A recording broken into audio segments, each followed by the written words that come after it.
Olá, os nossos queridos telespectadores, muito bom dia. Eu quero acolher a todos que nos acompanham na TV Canção Nova, Portugal, né? Pelo nosso sistema Canção Nova de comunicação. É sempre uma alegria para nós receber, estarmos unidos a cada um que nos acompanha nesse programa. Como de costume, trazemos sempre temas importantes para a nossa formação, também para o nosso conhecimento, né? Não só espiritualidade, mas são diversos os temas que trazemos aqui no Manhã Viva para os nossos telespectadores. E hoje nós vamos abordar um tema que é de extrema importância termos uma compreensão melhor, que é a questão do cancro. O tema do nosso programa é descomplicar o cancro. Talvez aqueles que nos acompanham, pode ser que tenha alguém, algum familiar, ou até você mesmo passando por este problema, por essa enfermidade. Então, fique ligado com o Manhã Viva de hoje, que nós vamos trazer muita informação. Temos a presença aqui do Dr. Antônio Araújo.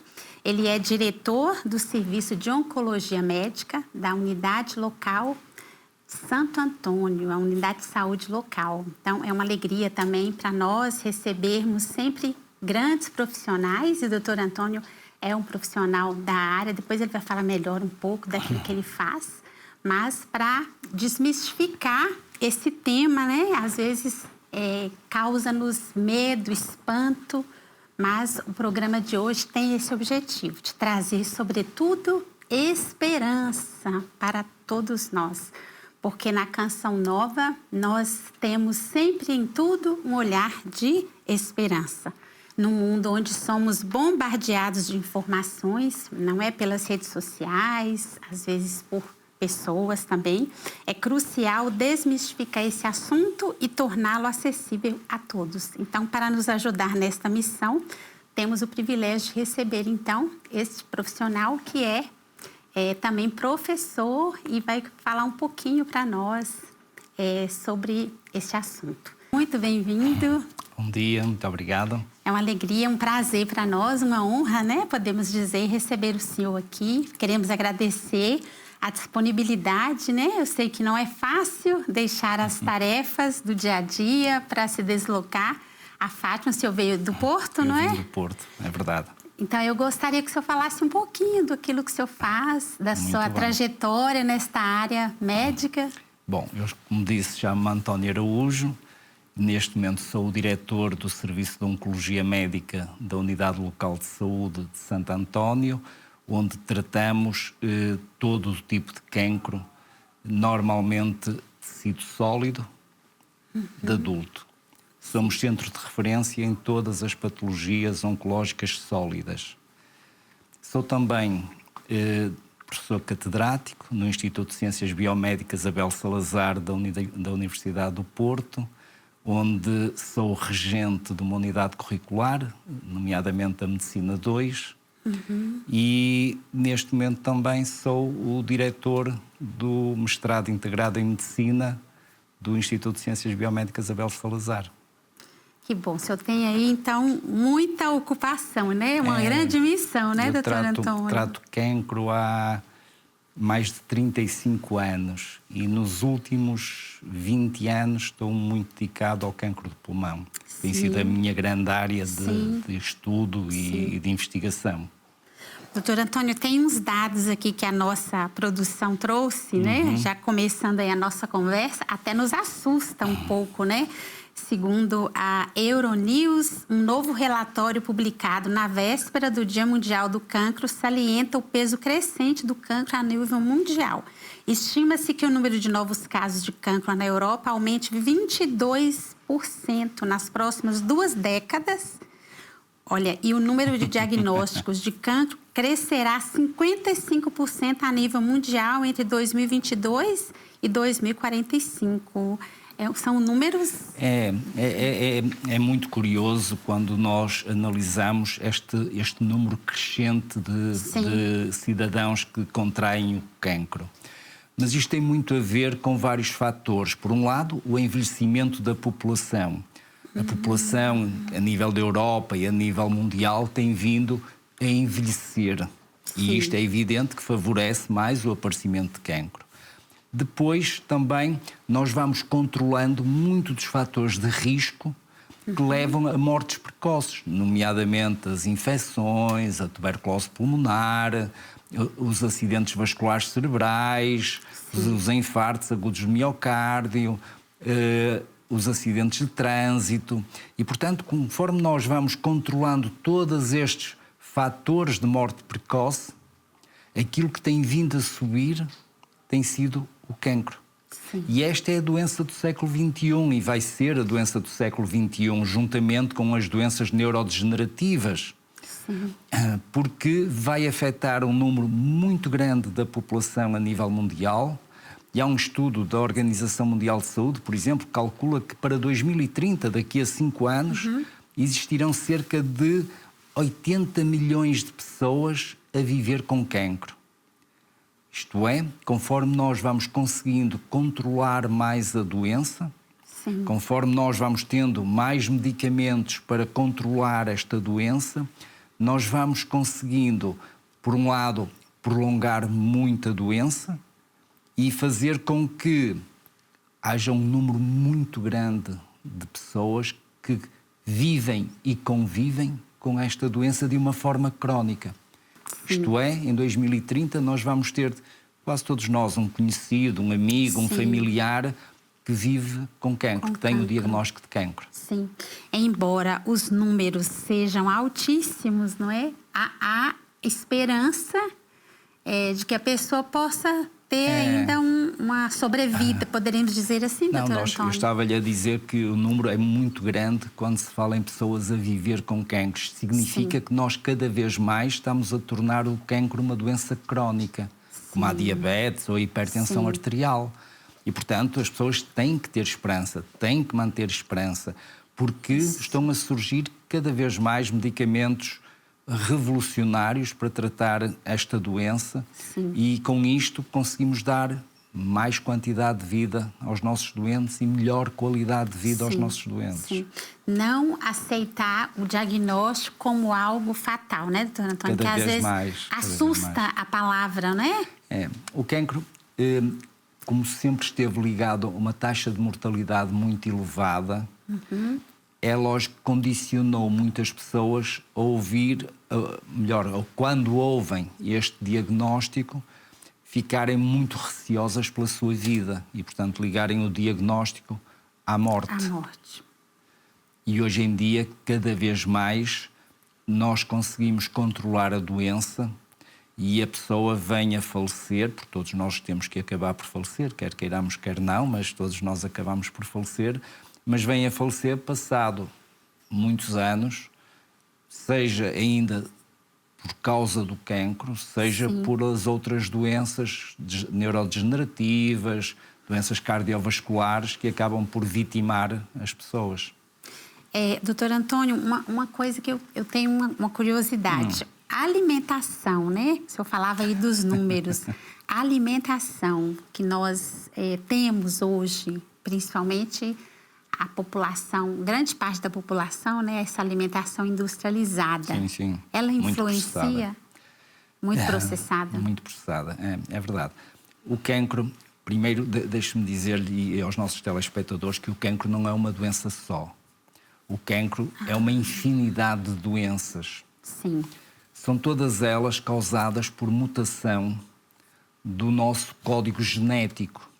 As células normais têm um núcleo onde está armazenado o código genético e que governa o desenvolvimento dos tecidos normais e das células e a sua relação com as células próximas.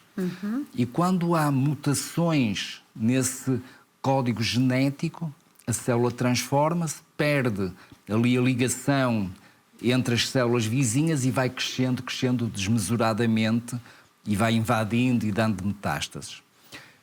Esta perda de controle genético, o aparecimento de mutações pode ser causado por muitos fatores. O primeiro dos quais é o fator mais importante que altera o código genético das células e que é evitável é o tabaco. O tabaco está muito ligado ao cancro do pulmão, mas está muito ligado também ao cancro da cabeça e pescoço, ao cancro da bexiga, ao cancro do estômago, ao cancro da mama na mulher.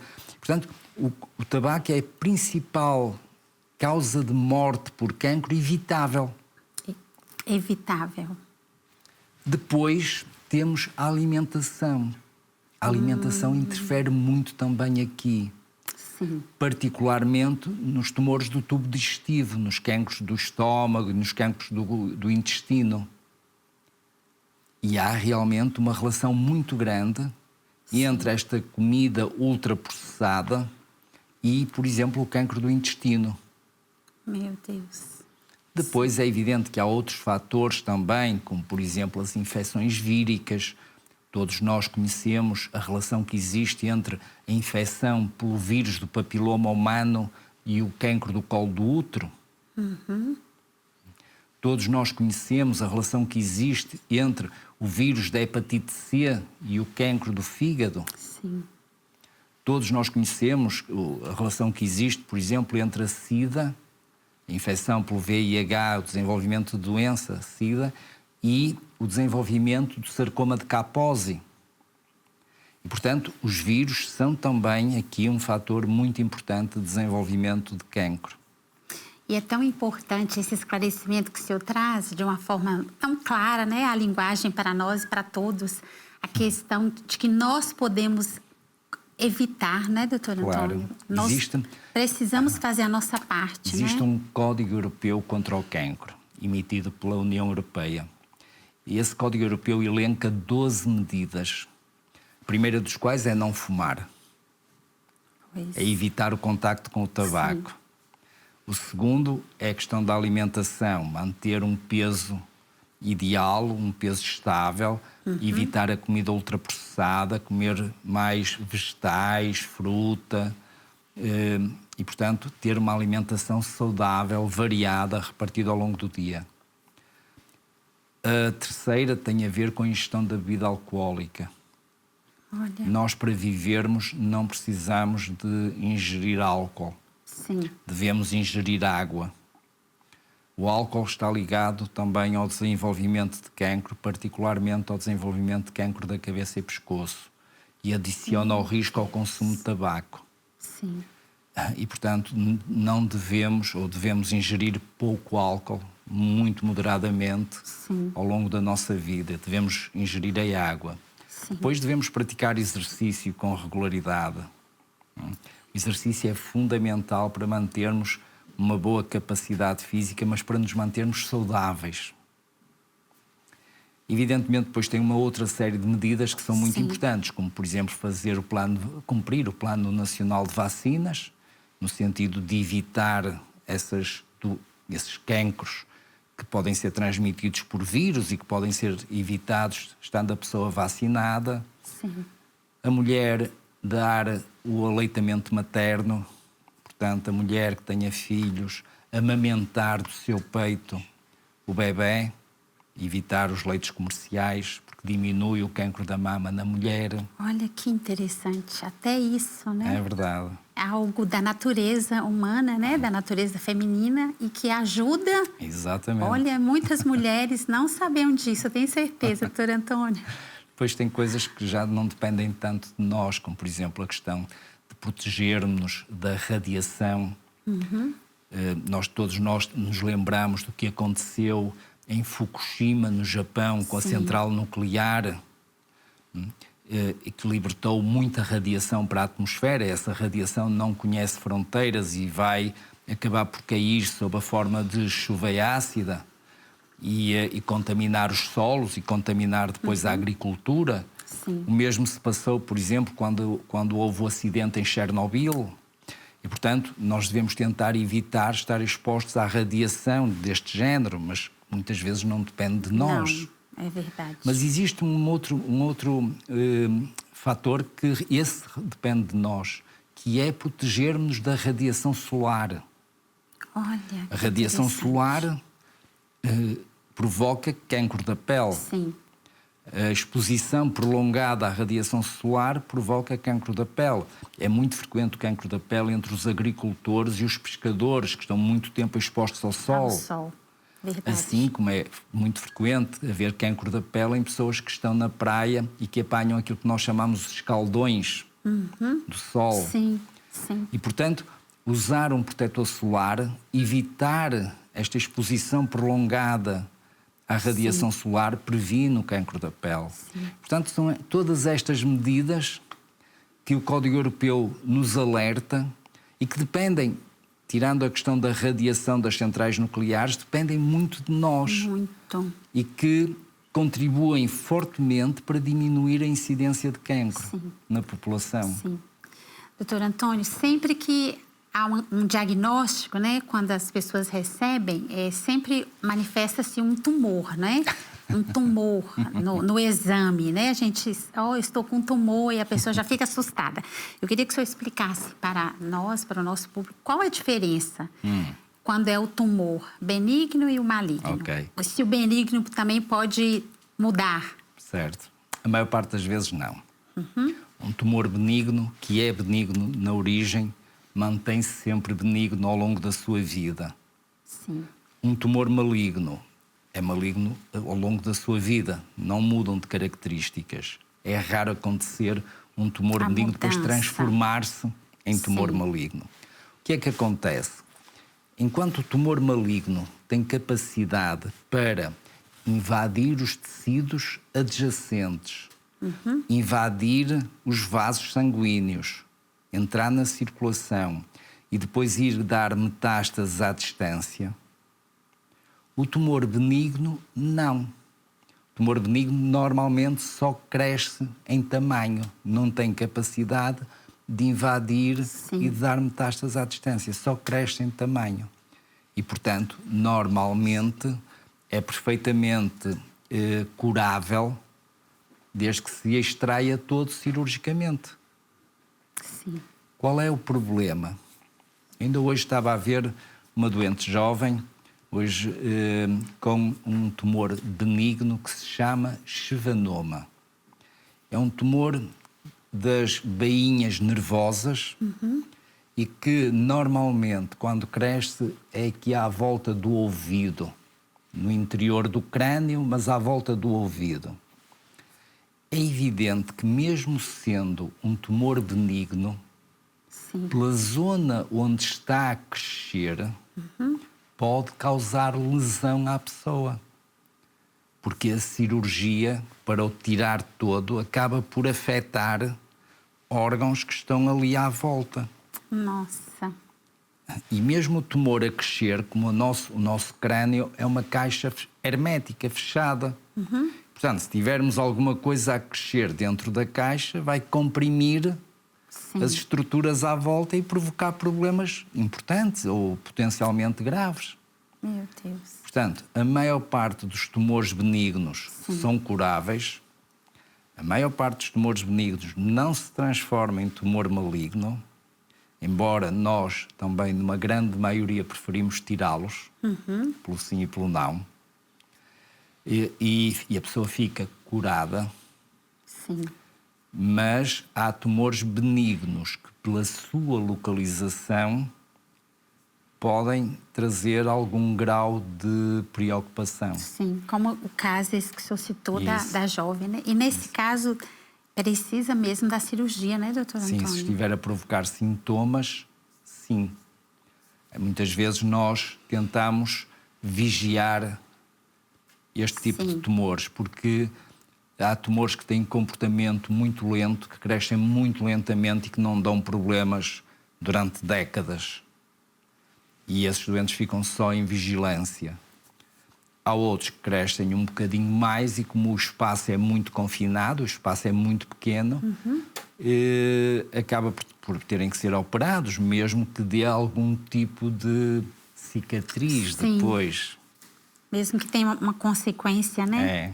Doutor Antônio, e a questão da genética? Qual é o peso que a genética tem, né? Quando a gente tem algum familiar, eu já preocupo-me um pouco, meu pai teve cancro no intestino, né?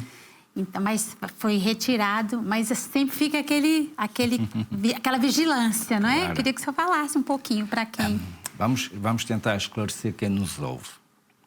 Mais de 90 a 95% dos casos de cancro, os casos são esporádicos. Aparecem naquela pessoa, Sim. mas não se transmitem à geração seguinte. Olha, interessante. Apenas 5 a 10% da totalidade dos cancros é que são hereditários. É que, de alguma forma, se transmite de uma geração para a outra. Há casos de cancro que estão muito bem identificados. Por exemplo, casos de cancro da mama hereditários. Está ligado a um gene, foi muito falado por causa da Angelina Jolie, verdade. que se chama BRCA.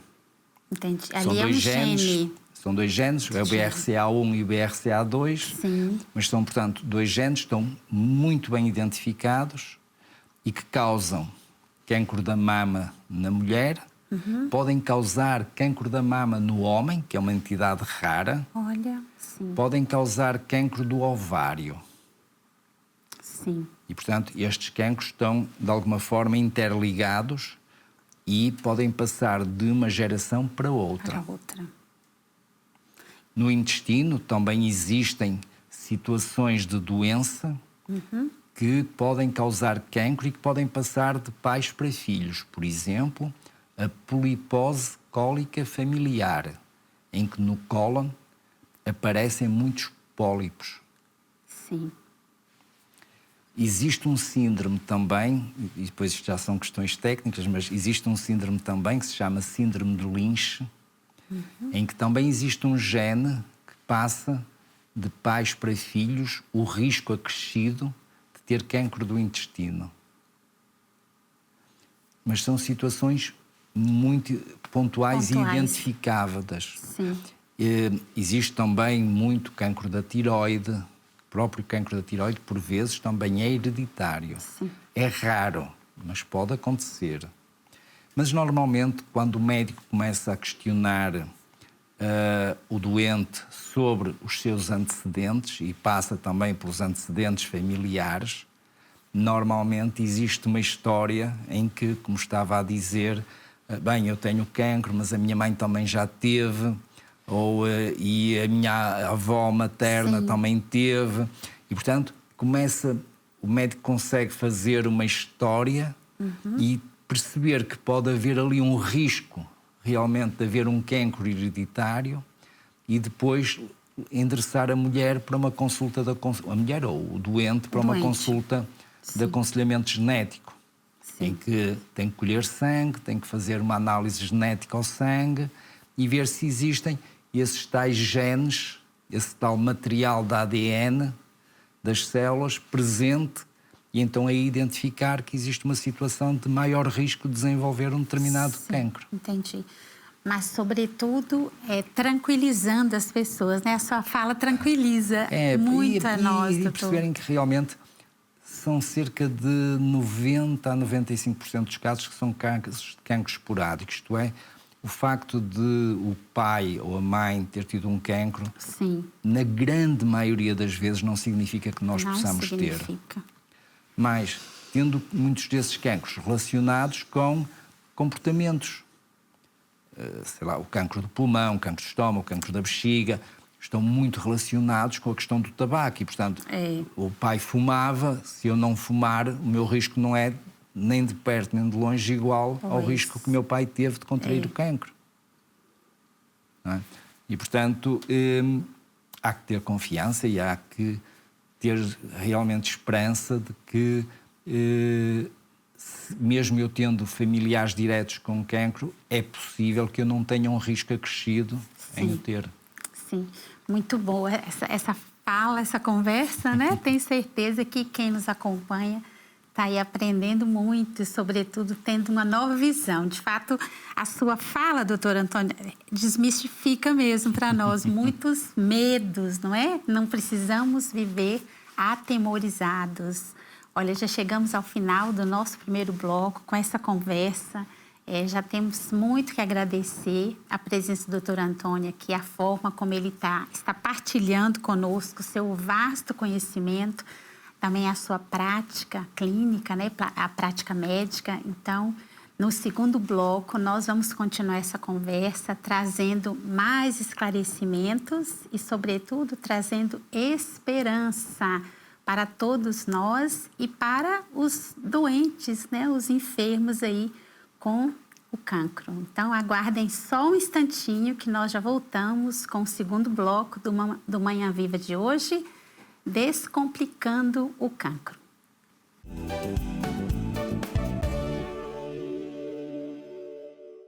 Bem-vindos de volta ao segundo bloco do Manhã Viva de hoje, com um tema muito importante e interessante para nós, um tema de muita aprendizagem nessa manhã hoje, que é sobre o cancro. Você conhece alguém que está a viver com essa enfermidade? Então, fica ligadinho no nosso programa, porque tem muita coisa que nós precisamos aprender. O tema do Manhã Viva é Descomplicar o Cancro. E nós temos aqui a presença do Dr. Antônio Araújo.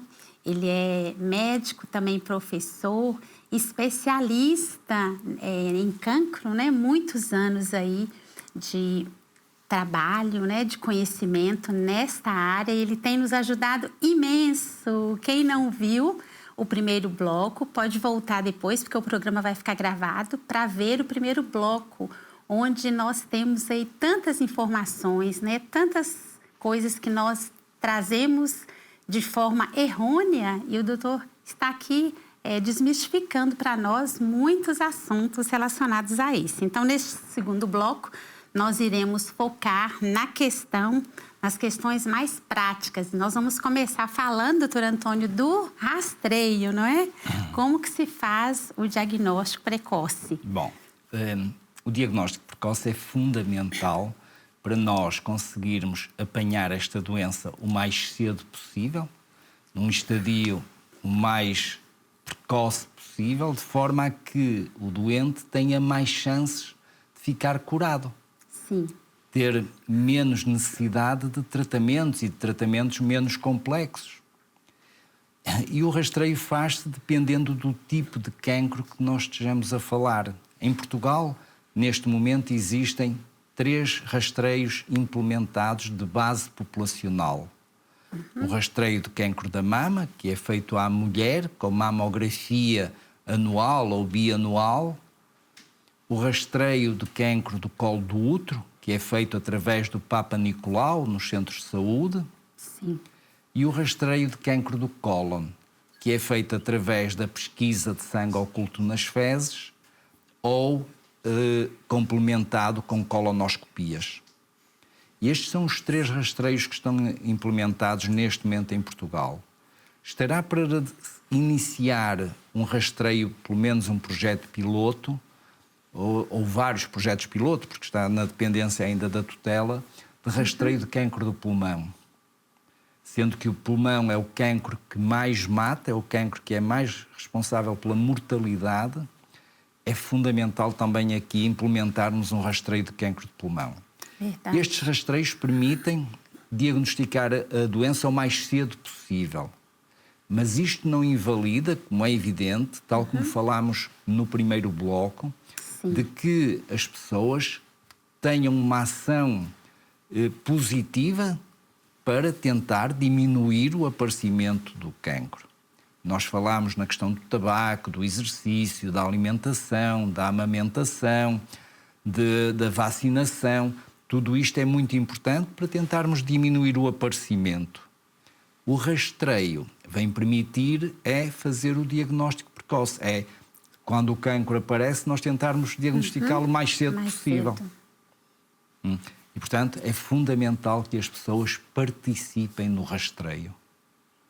É fundamental que as pessoas cuidem da sua saúde. Sim. E tentem diagnosticar as doenças o mais cedo possível. E não tenham medo do rastreio. Claro. E não deixa de ser também a sua fala uma chamada de atenção para nós, não é? Às vezes deixamos passar, vai passando as coisas, né, doutor? O tempo passa muito rápido e as pessoas acabam por se esquecer ou por relegar para uma segunda oportunidade a participação nos rastreios. E, por exemplo, só para termos uma noção do que estamos a falar, o rastreio do cancro do colo do útero é feito mais ou menos a quase 95% das pessoas abrangidas pelo rastreio. Mas o rastreio do cancro da mama já só é feito a cerca de entre 60% a 70% das pessoas que deveriam fazer. E o rastreio do cancro do cólon, por motivos múltiplos, já só é feito a cerca de 40% do número total de pessoas que deveria fazer. E, portanto, é fundamental que as pessoas participem nos rastreios, que vão aos médicos de família, que perguntem se estão na altura de participarem no rastreio e participarem ativamente neste tipo de atividade para salvaguardar a sua saúde. Sim, sem esperar sentir alguma coisa, né? Não precisa esperar sentir, né, doutor? A ideia é nós apanharmos esta doença antes de dar qualquer tipo de sintoma. Doutor Antônio, e o que seria quando nós ouvimos falar de estadio do tumor? Antes disso, deixe-me dizer que para nós fazermos o diagnóstico depois, portanto, se nós detectarmos ou suspeitarmos de uma doença, nós normalmente fazemos um exame de imagem.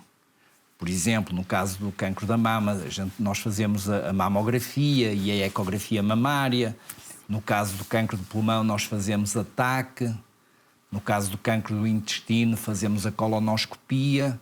No sentido de primeiro ter uma imagem. E depois de ter a imagem, normalmente precisamos de tecido para fazer o diagnóstico. E então, precisamos de fazer uma biópsia. Normalmente, essa biópsia é feita com uma agulha. Em que tira tecido. Entendi. No caso do cancro da mama, no cancro do pulmão, no cancro do intestino, é feita através da colonoscopia. A biópsia é tirado um bocadinho de tecido. Entendi. No caso do cancro da próstata, é feito através de uma ecografia endorretal e depois é introduzida uma agulha para tirar um bocadinho de tecido prostático. Sim. No sentido de podermos analisar o tecido, podermos chegar a um diagnóstico correto. Sim. E depois, hoje em dia, para nós individualizarmos o tratamento, podermos fazer estudos genéticos a esses bocadinhos de tecido. Nós hoje em dia fazemos sequenciação genética nesses bocadinhos de tecido para podermos perceber quais são as mutações genéticas que existem para podermos individualizar o tratamento. Depois de termos feito o diagnóstico, então fazemos o estadiamento.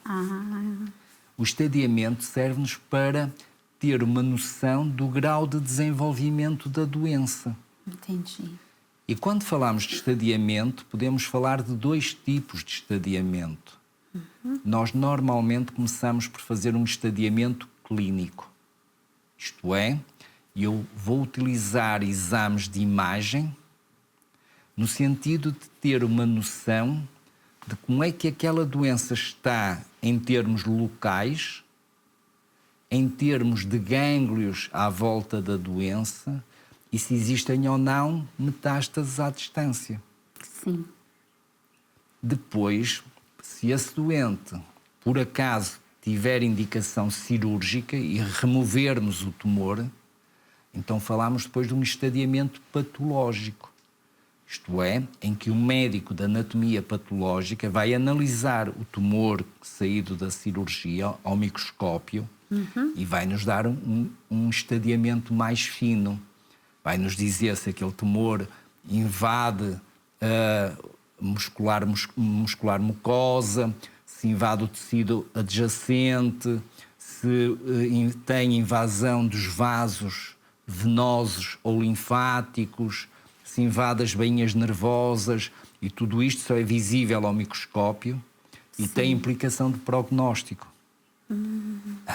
E, portanto, falamos aí num estadiamento patológico.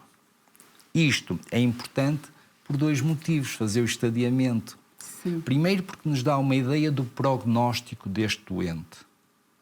Imagina, ter um estadio 1 em que o tumor é muito localizado, é completamente diferente em termos de prognóstico de ter um estadio 4 em que o tumor está disseminado. Entendi. O tumor estadio 1, a pessoa pode ficar curada, pode ter uma taxa de sobrevivência aos 5, 10, 15 anos muito elevada e normalmente, infelizmente, num estadio 4, a taxa de sobrevivência aos 5, 10 ou 15 anos é muito mais baixa. Muito mais baixa. E, Então, portanto, depende do número. Quanto mais alto o número, mais grave é está. a situação. Entendi. E, portanto, o estadio serve-nos também, logo à partida, para ter uma noção do prognóstico deste doente. Mas depois serve-nos também para propor tratamento. Baseado em grupos de risco também. E então eu sei, no estadio 1 a doença está localizada. Sim. E, portanto, muito provavelmente, eu com cirurgia e, eventualmente, se necessário, fazer um ou outro tratamento complementar, consigo tratar o doente. Se o doente estiver num estadio 2 ou estadio 3, nós normalmente designamos por localmente avançado.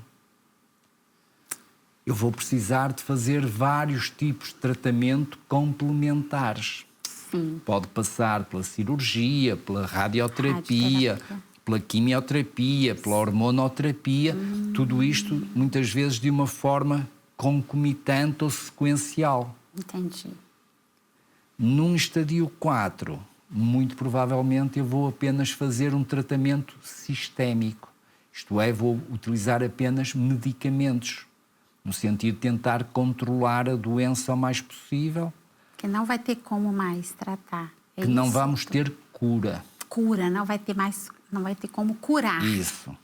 Tratar sempre há. Tratar sempre. Sempre há. Enquanto eu no estadio 1 tento curar o doente, num estadio 4 eu tento controlar a doença e torná-la uma doença crónica, como falámos no primeiro bloco. Entendi. Meu Deus. É evidente que o estadio 2 e 3 depois depende muito, aqui já depende muito do tipo de doença que estamos a falar, de se é 2 ou se é 3, o estadiamento, do tipo de tratamento que está preconizado, aqui já é uma zona mais cinzenta. Mas é importante termos a noção que o estadio permite-nos isto, por isso é que fazemos o estadiamento, e o estadiamento deve ser um estadiamento completo, dependendo do tipo de tumor que se esteja a falar, no sentido de termos uma correta noção do prognóstico e uma correta noção do tipo de tratamento que devemos propor aos nossos doentes. Doutor Antônio, essa palavra ficou muito conhecida nesse tempo, né, prognóstico, por causa também quando o Santo Padre esteve doente, né? A gente sempre ouvia dizer que o prognóstico era reservado, né?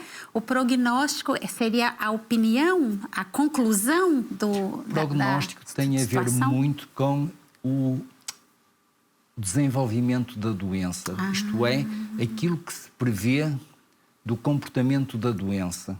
Entendi. Quando nós dizemos que tem um prognóstico reservado, quer dizer que o comportamento da doença pode pôr em causa a vida da pessoa. Nossa, entendi. Sim. Se tem um prognóstico bom, quer dizer que a doença, teoricamente, é facilmente tratável e não coloca em risco a vida da pessoa. No caso do Santo Padre, quando ele esteve com um prognóstico muito reservado, quer dizer que o comportamento da doença que ele tinha colocava em risco sério a vida dele. Entendi. Por isso que era reservado. E qual é o maior desafio no tratamento do cancro? Hoje em dia, o maior desafio é a personalização do tratamento, é a individualização da proposta de tratamento.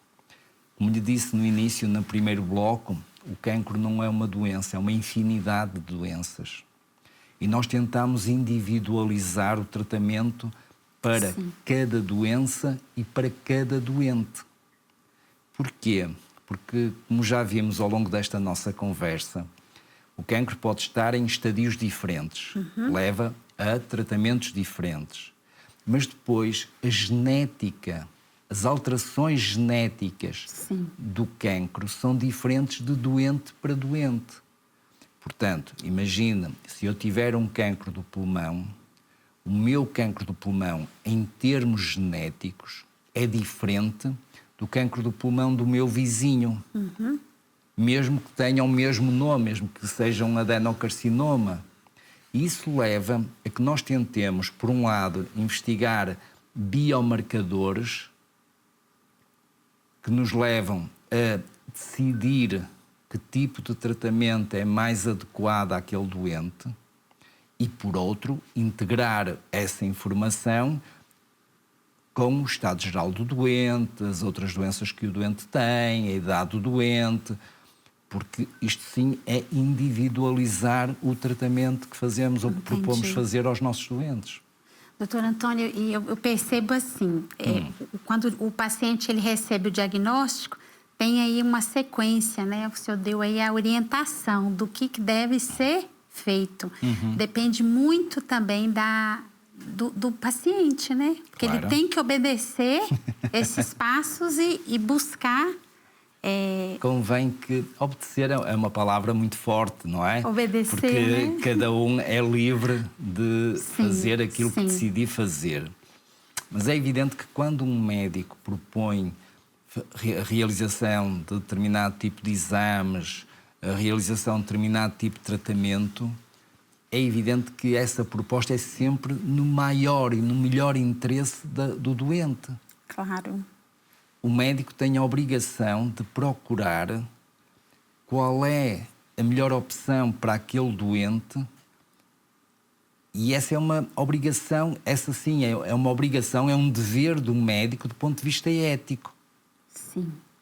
E daí que ao doente compete decidir, porque a última palavra é sempre do doente. Do doente. Mas é importante, primeiro, que decida com informação toda e, portanto, questione o médico sobre o tipo de tratamentos, qual o resultado dos tratamentos que vai fazer, para depois poder decidir com informação.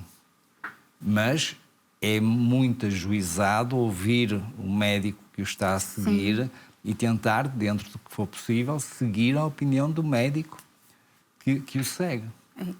E essa questão do médico é tão importante, doutor Antônio, só lembrando também os nossos telespectadores que até a Bíblia traz é um capítulo falando dos médicos, da medicina, né? Que Deus deu aos médicos também um dom, que o médico ele tem um dom. Por isso que é importante, mesmo a palavra sendo um pouco difícil, né? É importante obedecer, ouvir, né? E procurar seguir as orientações do médico, né?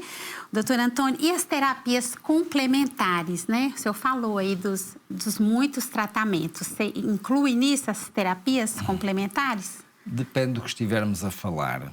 Sim. É evidente que, para lá dos tratamentos que nós preconizamos, mais do ponto de vista mais científico, é evidente que há muitas pessoas que necessitam de acompanhamento múltiplo para se sentirem bem, para tentarem ter uma boa qualidade de vida ou manter a sua boa qualidade de vida.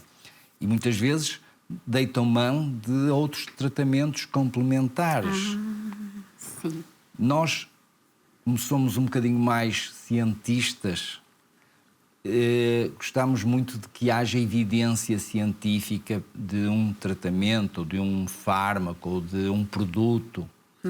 E muitas vezes nesses tratamentos complementares não existe essa evidência científica. Entendi. E, portanto, muitas vezes causa-nos algum ceticismo na utilização desses tratamentos complementares. Quando estamos a falar de produtos que se ingerem e que vão atuar no organismo. Sim. E há alguns produtos, mesmo produtos ditos naturais, que interferem com alguns dos medicamentos que nós usamos porque são metabolizados no mesmo local. Entendi. E, portanto, causam alguma interferência e podem alterar aqui um bocadinho o jogo entre o medicamento e a doença. Agora, tratamentos complementares como o reforço da espiritualidade, o reforço anímico do doente, o reforço na sua saúde física e mental, isso aí é muito bem-vindo e é de procurar mesmo a pessoa ter uma série de alternativas para se manter nas melhores condições físicas e psicológicas. Porque só estando nas melhores condições físicas e psicológicas é que consegue suportar melhor os tratamentos, consegue comer melhor, consegue fazer mais exercício e, portanto, consegue estar melhor, mais apto a fazer depois os tratamentos que são propostos e tem aqui uma maior probabilidade de que as coisas corram bem. Entendi. Quando as pessoas começam a deprimir, quando as pessoas começam a desanimar, normalmente deixam de comer, normalmente perdem força, normalmente acabam por depois vir a acamar. Se entregam, né, doutor? E isso leva a que o médico depois não possa propor, se calhar, a melhor opção terapêutica para aquela pessoa. Porque a pessoa perdeu capacidades para aguentar o tratamento. E por isso é muito importante que a pessoa se mantenha com boa qualidade física e psicológica, com boas capacidades, de forma também a poder ter o melhor tratamento possível para a doença que tem. Sim, interessante que o senhor falou, e quando eu perguntei das terapias complementares, o senhor falou a espiritualidade. E a espiritualidade é muito importante também, né, doutor? Pela sua prática, o senhor também confirma, porque já há muitos médicos e até cientistas que estão trazendo esta questão da importância dos doentes, dos pacientes também aliarem ao tratamento a questão espiritual, né? Como ajuda, né, doutor Antônio? É fundamental. É fundamental para terem bem-estar diário. Acreditarem que realmente existe alguma coisa mais que cuida deles, que vela por eles, que lhes dá força para aguentar os tratamentos. Isso é fundamental. E também ajuda a questão da esperança, não é? Sim, é evidente. Como o senhor dizia aí, quando a pessoa se entrega, perdeu a esperança, é muito complicado, Por né? isso trazer-nos-ia depois a questão da fé. Sim. A pessoa ter fé não só em Deus, mas ter fé também no médico, na proposta de tratamento. Sim. E é essa fé que nos traz muita esperança. Sim. Mesmo nos tempos mais sombrios, mesmo quando a doença parece complicada, mesmo quando as coisas estão menos boas para a pessoa e as pessoas passam grandes dificuldades, há que manter essa fé e essa esperança de que as coisas podem melhorar. Para se continuar a lutar, para se continuar a manter em boas condições físicas e psicológicas, para podermos continuar a fazer tratamento. Sim. Doutor Antônio, há 2 tratamentos que assustam muito, né? Quando a gente tem, sobretudo, pessoas próximas a fazer, que é a quimioterapia, não é? Que também debilita muito a pessoa. Sim, hoje em dia Hoje nem não tanto, né? Nem tanto, é verdade. E como que o senhor vê, assim, esses tratamentos, doutor Antônio, a maior parte das pessoas que fazem, realmente eles trazem a cura completa, a restauração? Não. A maior parte dos tratamentos de quimioterapia são feitos em estadios avançados da doença e, portanto, pretendemos o controlo. Mas fazemos também quimioterapias em estadios precoces, no sentido de complementar a ação, por exemplo, da cirurgia ou da radioterapia. Sim. Após uma cirurgia... Isso. Né? Após ou até antes da cirurgia e depois da cirurgia. Sim. No sentido de complementar a ação. O que é que se passa? É que, muitas vezes, quando nós retiramos a doença por cirurgia, já existem células em circulação no sangue ou micrometástases, isto é, lesões à distância que nós não conseguimos visualizar por TAC ou por outro exame qualquer. E então tentamos fazer quimioterapia antes ou depois da cirurgia, no sentido de eliminar essas células malignas que estejam em circulação e essas micrometástases que possam estar à distância. No sentido de tentarmos aumentar a probabilidade de cura daquele doente. Entendi. É muito curioso porque até ao início do século XXI, portanto até aos anos 2000, início de 2000, aquilo que nós tínhamos sobretudo era a quimioterapia. Não tínhamos muito mais. Depois tínhamos hormonoterapia para o cancro da mama e alguma hormonoterapia para o cancro da próstata. Mas o que tínhamos sobretudo era quimioterapia. Aquilo que fazíamos era sobretudo quimioterapia. Sim. Ali no início do ano 2000, começamos a perceber a importância da mutação de alguns genes no tumor, não é na pessoa, é no tumor. E de desenvolver medicamentos para bloquear a ação dessas mutações genéticas. Sim. E então aí começamos a personalizar o tratamento. E nós pensamos que isso iria ser o tratamento para todos os doentes. Infelizmente não é. Infelizmente a personalização do tratamento com moléculas dirigidas a alvos só é eficaz em cerca de 30% dos doentes. Sim. Depois houve um salto de gigante. Nós desenvolvemos a imunoterapia. Pela primeira vez, nós já não estávamos a tratar diretamente o cancro, estávamos a modelar o sistema imunológico do doente para ser o sistema imunológico a controlar o cancro. Olha que interessante. É muito interessante. E pensámos nessa altura, então agora sim, agora vamos deixar de fazer quimioterapia. Só que a imunoterapia também só é eficaz em cerca de 30% dos doentes, infelizmente. Entendi. Assim, muito eficaz.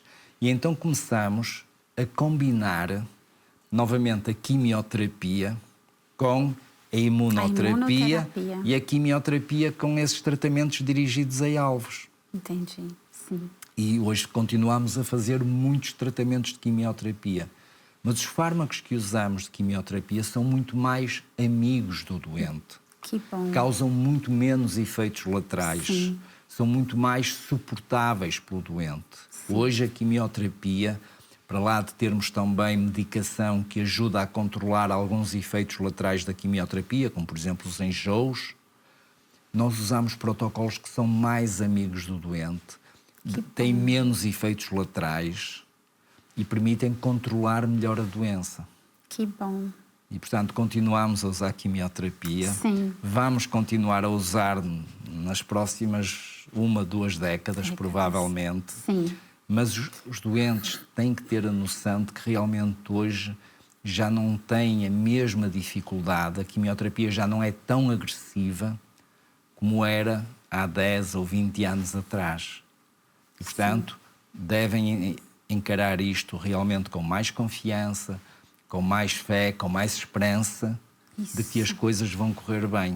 Isso. Porque nós hoje temos medicamentos em que conseguimos dar realmente mais quantidade de vida aos nossos doentes com muito melhor qualidade de vida. Que bom.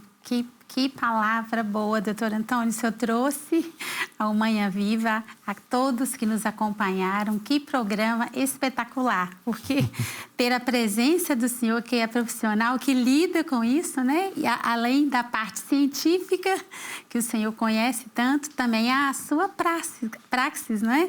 Então, foi de fato assim um banho de esperança que o senhor trouxe para nós, uma lufada, né, de ar fresco para todos também que, infelizmente, possam estar enfrentando aí o cancro, né? Ficam aí essas palavras de esperança, consoladoras, de que há tratamento, não é? Há qualidade de vida, é possível ficar bem depois de um diagnóstico desse, né, doutor Antônio? Muito obrigada. Eu é que agradeço o convite, foi um gosto estar aqui convosco. Foi um gosto para nós, desejamos aí muito sucesso na sua missão, principalmente de formar os novos médicos, novos profissionais, né? Que Deus abençoe, principalmente dando sabedoria, né? Porque a sabedoria é fundamental para lidar aí com cada situação, né, doutor Antônio? Obrigada. Obrigado pelo convite, foi um gosto estar aqui convosco e cumprimentar e desejar, como é evidente, a saúde dos telespectadores, evitar e sublinhar a questão de participarem nos programas de rastreio. É fundamental que participem nos programas de rastreio, é fundamental que cuidem da vossa saúde, mas também que tenham a noção de que surgir esta doença, que é preciso manter a esperança, a fé, cumprir os cuidados que os médicos prescrevem, os exames que eles prescrevem, de forma a terem quantidade e qualidade de vida. Que bom. E o melhor é que esse programa fica gravado no YouTube da Canção Nova Portugal. Podemos rever, enviar para alguém, principalmente se você conhece aí algum paciente, alguém que está passando por esta situação, né? Envie esse programa e vamos manter, sobretudo, um olhar de esperança em todas as situações. Até o próximo programa, se Deus quiser.